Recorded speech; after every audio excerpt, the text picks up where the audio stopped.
Hello students, আজ আমরা discuss করছি বেঙ্গলি প্রজেক্ট নিয়ে। বেঙ্গলি প্রজেক্ট করার জন্য তোমরা সবার প্রথম একটি হোয়াইট কালারের A4 পেজ নেবে। এই A4 পেজের চারিদিকে তোমরা ব্ল্যাক কালারের স্কেচ পেন দিয়ে বর্ডার করে নেবে। এরপর তোমরা সবার প্রথম ওপরে লিখবে সেকেন্ড ল্যাঙ্গুয়েজ বেঙ্গলি। হেডিং লেখা হয়ে গেলে তোমরা ঠিক তার নিচে টপিকের নামটি লিখবে। 5টি ফলের ছবিসহ নাম। টপিকের নামে লিখবে 5টি ফলের ছবিসহ নাম।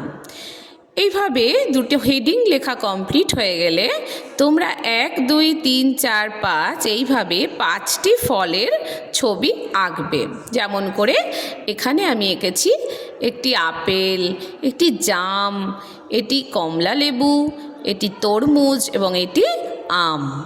তো তোমরা নিজেদের ইচ্ছে মতো 5টি ফলের ছবি আঁকবে এবং সেগুলোকে কালার করবে, করে ফলের পাশে তার নাম লিখবে। যেমন আমি লিখেছি এটি একটা আপেলের ছবি, তাই আমি এখানে লিখেছি আ পয়কার ল, আপেল।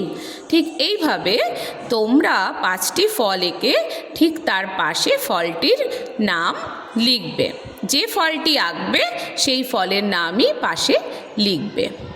লেখা হয়ে গেলে এই প্রজেক্টটি যখন এইভাবে কমপ্লিট হয়ে যাবে তখন এই পেজটি তোমরা স্ক্রাব বুক ওপেন করে তাতে একটি নিউ পেজ ওপেন করে সেই পেজে এই পেজটি অ্যাটাচ করে দেবে।